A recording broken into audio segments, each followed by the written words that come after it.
What's up? Welcome to Tlakas Tavern, the show. Kick it in. All right. Welcome to Tlakas Tavern, the show that allows and helps you free your mind, and the rest will follow. Our host today and every day is Talaka Faces, Well, hello. and our wonderful producer today and every day, Miss Love. I ain't shit. That's what everybody who say who is the shit. They say they ain't the shit to keep Right. people from watching them. I know that's right. And also your co-host. My name is Ahmad Andre. I'm clapping for everybody today. And Miss Faces, what's on menu for today? Well, first of all, I want to say good evening to everyone and happy belated birthday to our own Miss Lovely. Hey, thank you. She toasted it up at COVID safely over the weekend, which was the bomb diggity, and I'm much appreciate that outing. It was cool.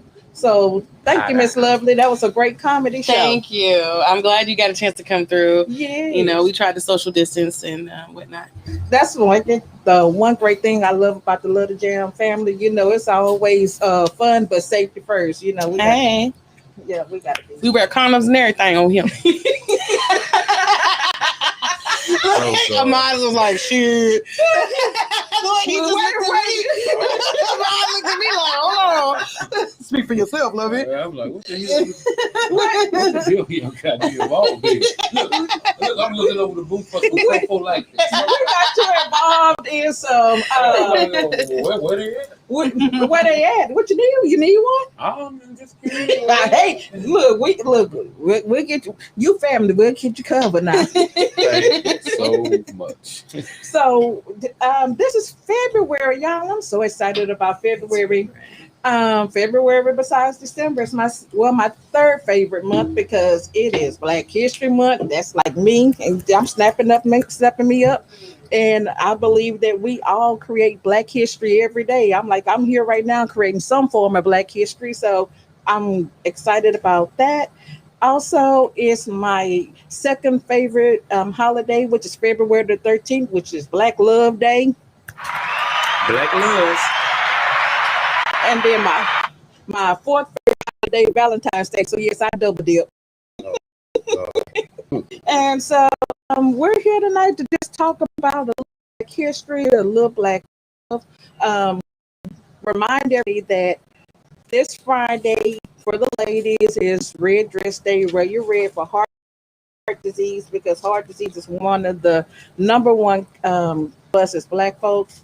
And we're going to be talking about that next week. So make sure that you put that red on Friday and just send that picture with you with that red on, to show support. We have to start taking care of ourselves, health wise. It's just not mentally, but physically, they both go hand in hand.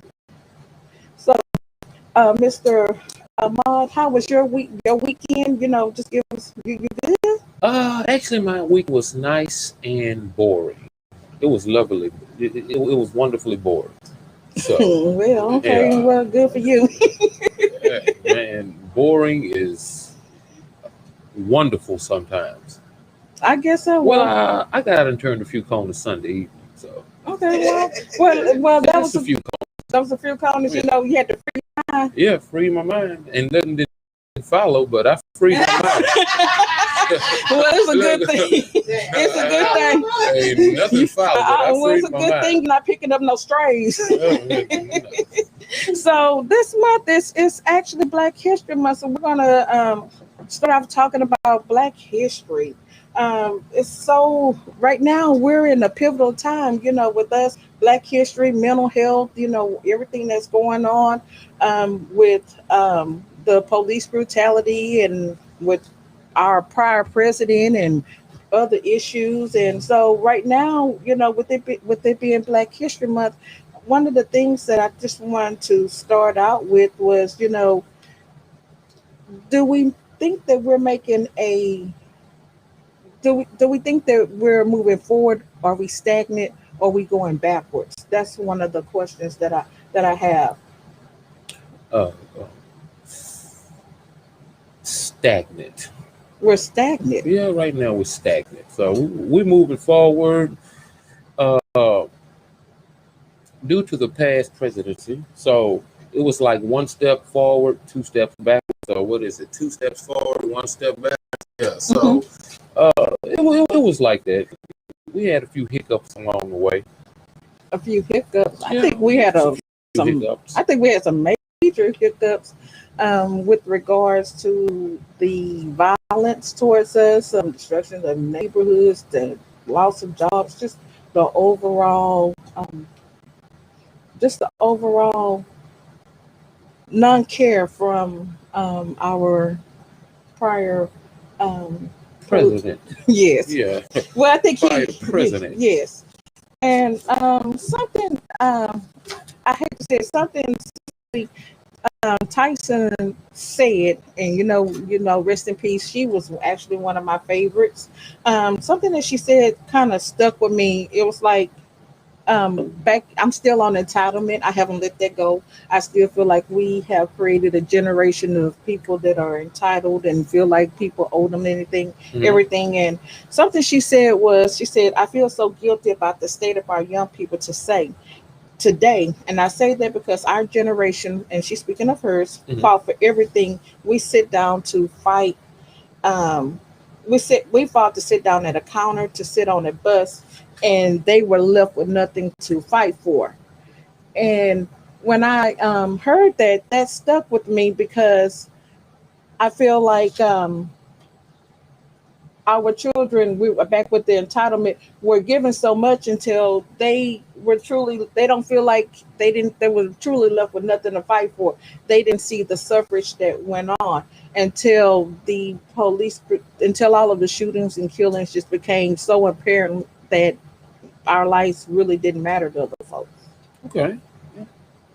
Okay. I really didn't follow Cicely Tyson as much, so. Well, it's not about following Sister Tyson. I just like the quote. Okay. I like what her quote said. She said that which means our ancestors fought for so much. They fought for equality. They fought for our ability to vote. They fought for our ability to do what we're doing now, because at one time we really couldn't do it. Everything was segregated. So she said that they fought for all of these things. And right now that our kids are at a state to where there was nothing left for them to fight for. They didn't see the injustice because they had so much given to them. And now with Trump, once Trump came into office, things started to go backwards, and they've started to see some of the inadequacies, and have now kind of joined the bandwagon. So that's why we have the Black Lives Matter. I see the Black Panther Party's picking up some more supporters. There's tons of new organizations that have popped up that are fighting for all of these different injustices. And so that's why I was wondering, where do y'all feel like we are? Do you feel like now, since some of our youth eyes have been open to these things, or do we have our youth that are really willing to jump back on the bandwagon and to fight for this? Are they even mentally equipped for the battle that they're about to ensue? Actually, I don't think the youth, the kids, uh, the millennials, uh, they aren't really that aware, because so much things is going on with social media, and they don't see, or they never experienced a lot of stuff. They get tidbits here and there, and we the parents give them tidbits and here and there, but we've been so lost in the storm on just everyday life and trying to make it. So we don't teach them that stuff. We don't push it on them. Everything now is, TikTok. It's not, if you're not going to get in Black history on TikTok and on Instagram and Facebook and Twitter, everything is in the now right now. So Black History Month this month, I don't mean to sound like a Go ahead. now. You don't sound like You know, anything. It's losing its relevance, to be honest with you, because we know what it is, but our kids don't know what it is. they can't relate to it. They can relate to a few struggles. Mama ain't got nothing to eat here, there, but they can't relate to real struggles. It's they don't know anything about it, and there's so much going on, they can't focus on it. So much going on, as in basically, I think Basically in the world right now, it's not about they living it up. Kids are living it up. They don't wake up worried about black issues. They looking at us right now. They're not even paying attention to us. To be honest with you, they're on some other. they're worried about the Kardashians. Yeah. Yeah. Black History Month. This is the first time that I was like, Black History Month. Actually, is losing its relevance. Oh, I'm thinking the opposite now. Just mentally, just with the kids, just mentally, they're gonna commercialize it, put the even Black Lives Matter. You don't see too much Black Lives Matter stuff going on right now since Trump is gone, but it's just losing its relevance. It's like life goes on. Well, I don't think that it's losing its relevance. I think that we're in a state, due to the pandemic, for one, that we're in a state till our educational system is just at a loss. Well, really, the pandemic should have made it more relevant, but it should have really opened the eyes to a whole lot of black people. They had plenty of sit down on the couch, talk about issues with us, plenty of time. But, that's neither here nor there. Well, I can't say that I totally agree with that. Well, you already know. The reason why I say that is because as a parent, I think that I was one of those overboard parents. My kids were shoveled with Harriet Tubman, the Underground Railroad. They were looking at me like I was crazy. I'm like, Mom, I get it. To them, it's like, why are you telling me about all this old stuff? It's irrelevant. You're living in the past. It doesn't affect us. But I am a firm believer in history repeats itself. Once without lack of knowledge, history will repeat itself. Miss Lovey, you can join in because you nodding your head in agreement. Yeah, sister. Oh my God! We talking about us and you eat. Yeah, that's what I'm talking about. But that's all right. That's what we do. So I worked all day, goddamn me. But I'm just saying, I feel like it just depends on the parent. I was watching a show and they were speaking on how the demise of the Black family has contributed to the mental issues, the demise of the Black family, which they're saying that 2-family household, mom and dad, has contributed to the mental issues, the delinquencies, and the violence of our Black youth. And with that being said, I think that's where the loss comes in, because they're like, you're trying to teach me about my history, and I don't want to know about my history because I'm just trying to survive my present. So I feel like that's where the disconnect is coming in, because so many kids now, so many kids now are living in broken homes, single family homes. And shout out to the moms and the dads that are taking care of their kids. Because there are a lot of, I'm not going to just say all single moms, because you got a lot of dads out there that are taking care of their kids, other people's kids, and the mom's nowhere in the picture. So I'm not on where it's just about all women. Women are the ones that are just the in the whole. But that being said, I just trying to survive that has kind of put our past struggles on the back end. And one thing that I've learned about us is we don't care about the struggle until the struggle affects us. And so I don't care about police brutality. I see it and it makes me sad, and I get angry because I know it's not right. But until it affects me and my household, I don't care about it. That's exactly what I'm saying. That was my argument earlier. Oh, but you didn't say that. That was my argument earlier. Yeah. So my question is, with that being said, I've noticed on the internet there are several Black History courses that are free for kids that they can sign on to, and like on Frederick Douglass, like our true pioneers, Frederick Douglass, real history, Mhm. the beginning history. But they're like, that's not irrelevant anymore because that was 400 years ago. We're talking about what's going on right now. But what happened 400 years ago is really resurfacing right now in today's society. It's just that we're being Distracted. distracted, Oh yeah. and we're being made slaves in different ways. So Mhm. back then we were slaves because we were on the plantation and we were owned by somebody. But technically we're still on somebody. When we punch that clock every day, we're slave to that clock. We're slave to the man. When we Yeah. I'm just saying we're still in that form of bondage, and we're not teaching our kids how to be smart about how to avoid it. Just like the prisons, that's the new modern day slave camp. I mean, True. all of this stuff is the new. Even some of our mental facilities, just certain things. I mean, these are all businesses, just like the slave trade was a business, and they need workers or occupants. True. And so we have to train our kids about our past so that they can see that the past is what's going on right now in the present, just in a new shape, form, fashion. I agree.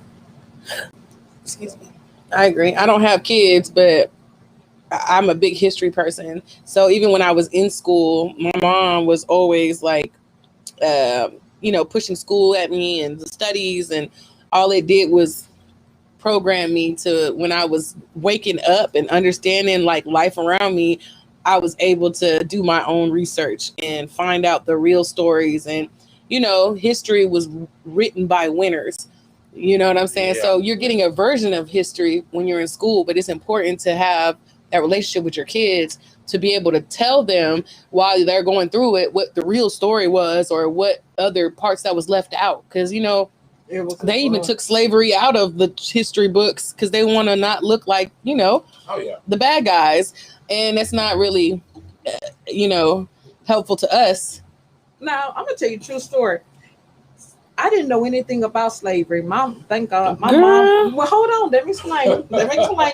My mother was one of those true. She was a true protector, nurturer. It was a lot of things that I was not exposed to. So how I found out about slavery was when Roots came on TV. Wow. And when Roots came on TV, and I'm looking at Kunta Kinte swinging these chains, and I'm like, oh Lord, I'm at home grasping my chest. I'm like, what in the world going on? And by that time, I was paranoid. I'm like, Mama, what is going on? So how It did old this- were you? I don't know how many years it Um, was.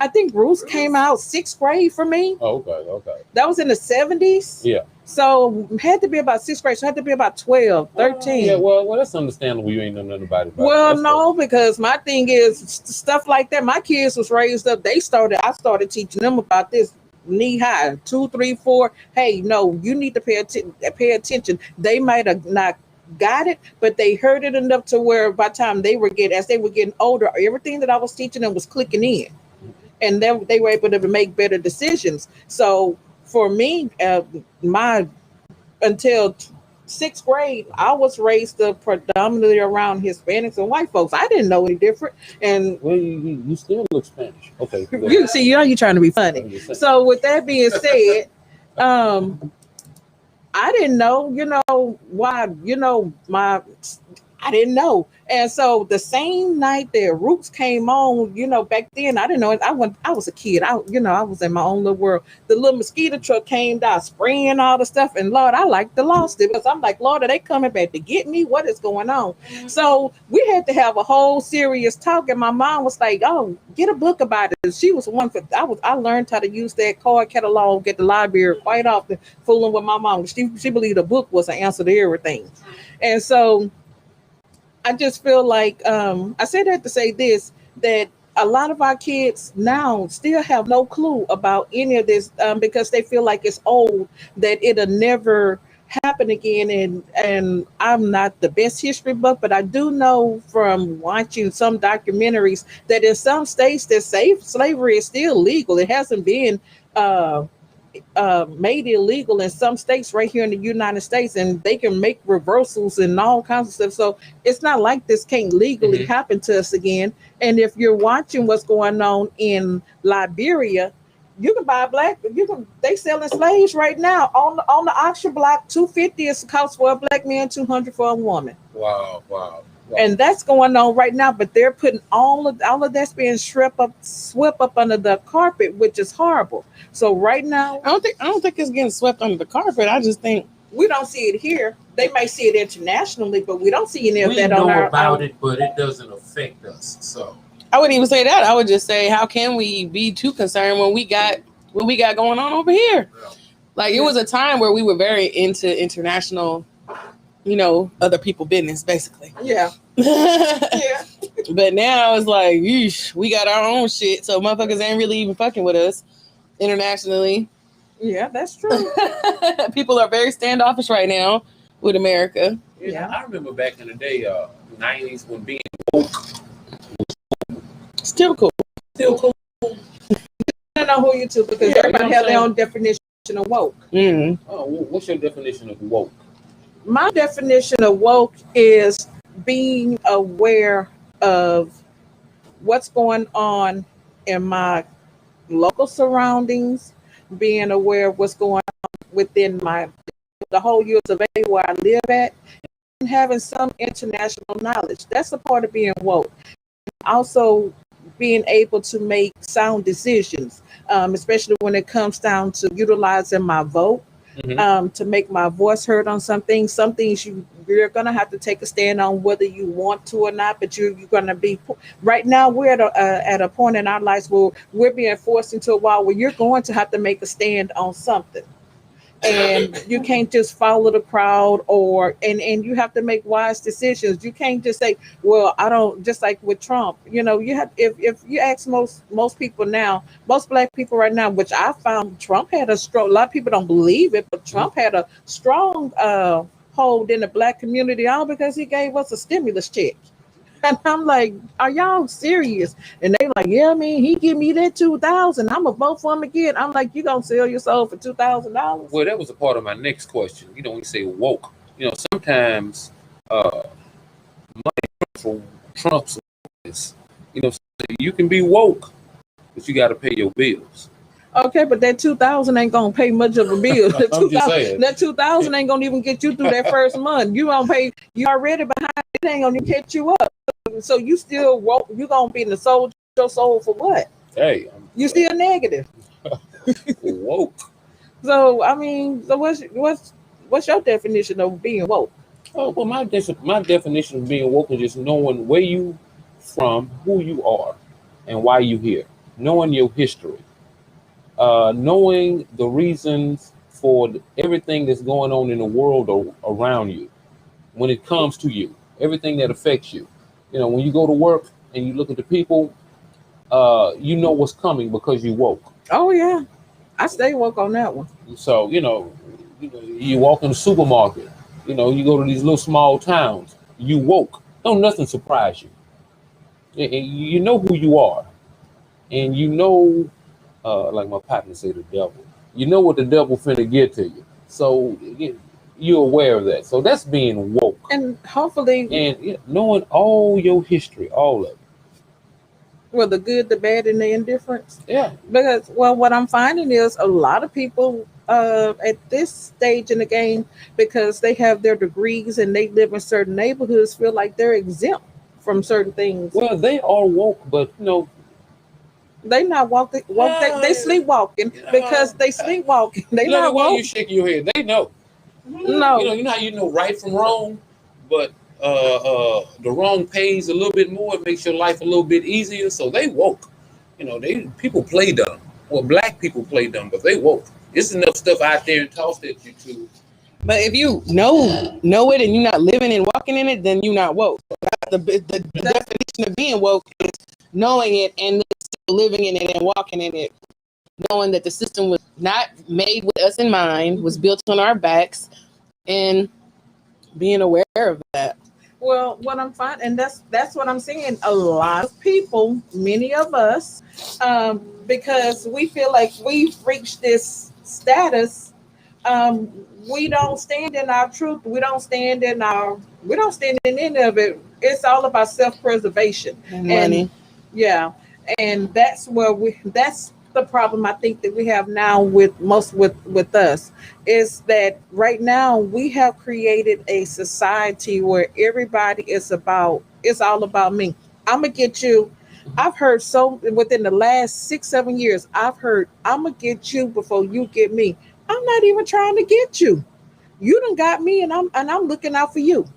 And that's the problem. We're not woke. We're sleepwalking. We have sort of programmed ourselves to try to get the next person before the next. We feel like the next person get us when nobody's really.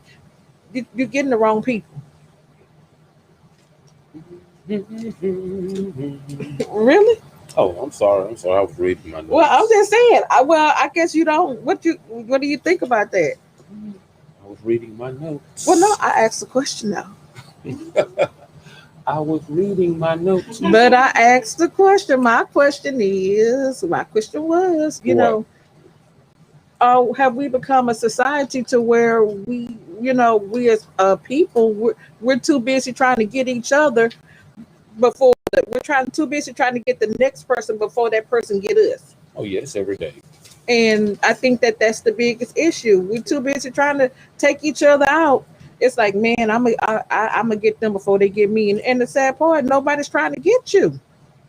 Yeah, actually, they are trying to get you. Well, I mean, people are, but okay, but now if you dealing with the devil, I mean, you got the devil, black, white, Mexican, whoever. But if you making deals with the devil, then of course you got to be that way. But you got a ton of people that ain't trying to get nobody. They trying to help you, but you can't allow them to help you because you too busy trying to get over on them. I deal with that all the time. It's like, my thing is I have no intention, nothing but good intentions for a whole lot of folks.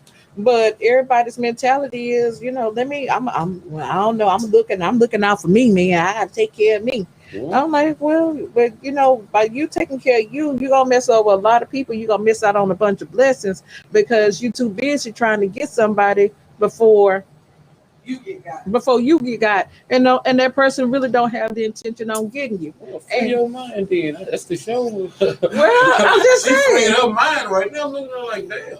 Well, I'm just saying, but that I see that, just in listening to these kids talk, I'm so it's heartbreaking. The mentality of our youth. I'm on some of it. I'm just dumbfounded. They have no sense of family because it's like I'm gonna get my family. Man, I don't care about nobody. I don't care about nobody but my mom's made everybody else can get it. Can get what? Right. I mean, why are you looking at me like? You went on a tear. I didn't go on a tear. I'm just saying, well, since I went on a tear, I guess it's time for us to take a break for a minute and we're going to come back off of this tear. But I didn't go on a tear. I'm just speaking on, we ain't going no tear though. No. That's crazy. I'm just saying. And the rest will follow. I'm just trying to get an understanding. I wish that I could have somebody else to come in and give their opinion and type their opinions in on the subject because one day we're going to get this link right to where people can tap in and truly talk with us. And what's up, everybody? They tapping in. Oh, well, see, you on your Facebook Live. I'm on my Instagram, so I don't see your people. What, did they ask a question? No, I'm paying attention to you. So don't pay attention to me. Ask your people what questions. I can't talk to them and listen to you at the same time. Oh, Lord. So now you're saying you can't multitask. No. Okay, well, I want other people's opinion on it, not just ours, because this is something that we talk about just about every other day. It seems like it keeps coming up, especially amongst. We're going to break. Didn't you say go to break? Yeah, we're going to break 3 minutes ago. You kept on a rant. Okay, well, that's right. You said I was on the tear, so we're going to take this break. We're going to take this break. We'll be back in seconds. Not no seconds. What is it? What is it? Tlakas Tavern. Tell your friends and family to tune in and check us out every Tuesday.